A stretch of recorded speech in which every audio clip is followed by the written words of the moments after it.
fourth largest trading partner. Steel and aluminum from those countries will no longer be able to flow freely into the United States. Their reactions have been absolutely furious.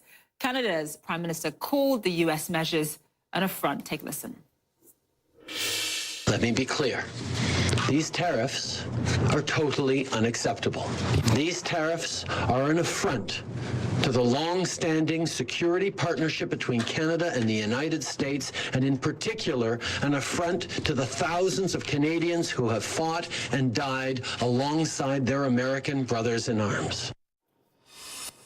Well, America's trading partners are fighting back with more than just words. They're actually imposing tariffs of their own. They're retaliating. That pushed down industrial and consumer stocks on Wall Street. Let's take a look here. As I mentioned, the Dow closed some 250 points down in the red, just off the lows of the day. We'll have more on the market reaction in just a moment with Paul and Monica. The blip, though, the blip you see around 2 o'clock, where it really went down, was just as Justin Trudeau announced their response, the fact that they were planning to retaliate as well. Canada says that it will impose dollar-for-dollar tariffs on American goods, including steel and aluminium. Those go into effect on July 1st, in about a month from now.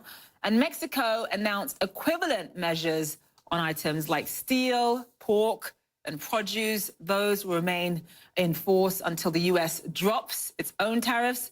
And the EU is moving ahead with tariffs on some $7.5 billion worth of American goods. It will also lodge a case at the WTO as well. The president of the European Commission, Jean-Claude Juncker, said Europe simply could not let the U.S. action go unanswered. This is a bad day for the world trade. What they can do, we are able to do exactly the same. It's totally unacceptable that a country is imposing unilateral measures when it comes to world trade. And on top of all of this, President Trump wants new measures on German car makers. According to a report, it sent the country's auto stocks plunging into the red. You see Volkswagen there down 2.25%, BMW down about 1%, Daimler also down about 2% as well. Let's get the reaction from Europe and Canada. We've got Tika Schubert, who's joining us live now in Berlin.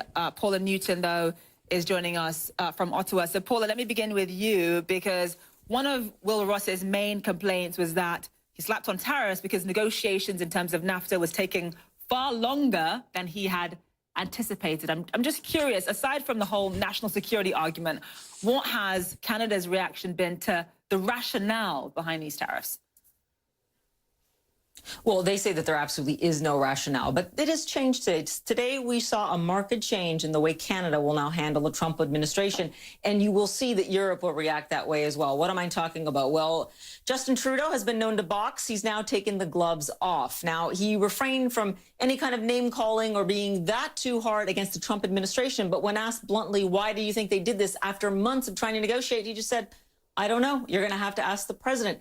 He made it clear that, look, the United States exports more than 50% of all of its steel where? To Canada. Now, that steel will have a 25% tariff on it as well. What does it mean, Zane? It means for a trade war, game on. What was really key here, though, going back to NAFTA, Zane, was the fact that, Justin Trudeau let it all on the table. I was willing to go to Washington this week, try and sign up a NAFTA deal. Trump and I sitting down at the table, getting it all worked out. He got a call from Mike Pence. He said that, look, without a sunset clause, something that Canada is totally against, meaning that the NAFTA deal would expire every 5 years or so, Mike Pence told him there would be no deal. And so Justin Trudeau was left hanging, and he knew where this retaliation would go from there. So Paula, then what happens next? Because Wilbur Ross has made it clear that even though these tariffs are being put in place, technically he wants the NAFTA negotiations to continue. So from the Canadian perspective, are they still holding out hope at this point?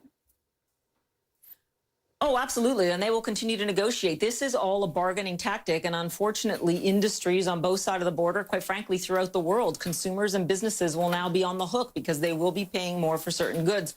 Zane, this is a lot about the midterms in November. And Donald Trump wanted to make sure he had some cred on the campaign trail.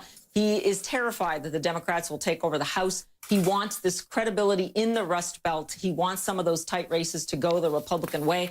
I think he's going to take his chances over the next few months unless he can prove that he really did get the best deal possible from his trading partners on NAFTA. I actually want to bring in Atika Schubert. And Atika, I'm going to pose to you and get you to hop on the back of the last question I posed to the minister, which is all about this report that Trump wants to target German car companies, specifically, in his words, according to the report, until there are no more German car companies rolling down Fifth Avenue. What's been the response in Germany to that report?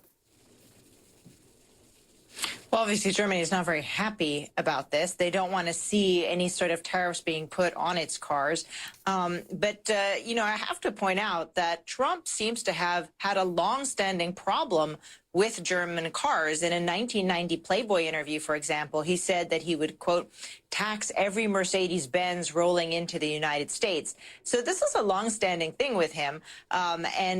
What'll be interesting to see is, you know, how he's going to justify any tariffs imposed on these cars. And we're talking about BMW that owns Rolls-Royce, Mercedes-Benz, of course, but also Volkswagen that owns, you know, Bentley, Porsche, and Audi.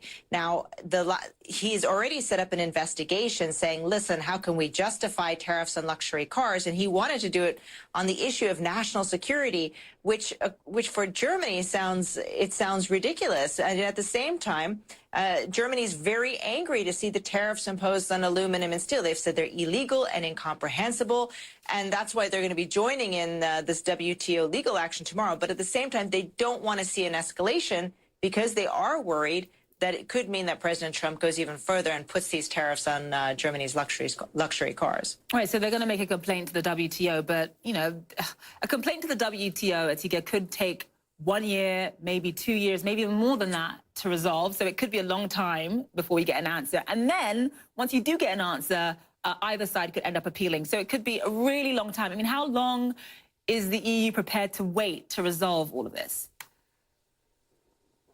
That's a good question. And I don't know if they're really expecting the WTO to put the pressure on the United States, or if they're thinking that the retaliation tariffs that they may put on American goods are more likely to inflict some damage in this trade war. In fact, you were talking about those products earlier. I actually printed out a list of the products they're considering putting on. This is a 10-page list of very fine print. And it includes, you know, everything from sweet corn, which is the first item on here, to playing cards at the end, with hundreds of American products in between. So I think this is much more likely to have an impact in pressuring the U.S. in that sense. The question is, what kind of duties are they going to put on these products? Will it be as high as 25%, such as the U.S. is doing with steel, or something less? And that's going to be the really fine balance that the EU and Germany are going to have to find. Just enough to say, listen, we're making a point and defending our own products, but not enough to sort of get to escalate the war any further with the United States.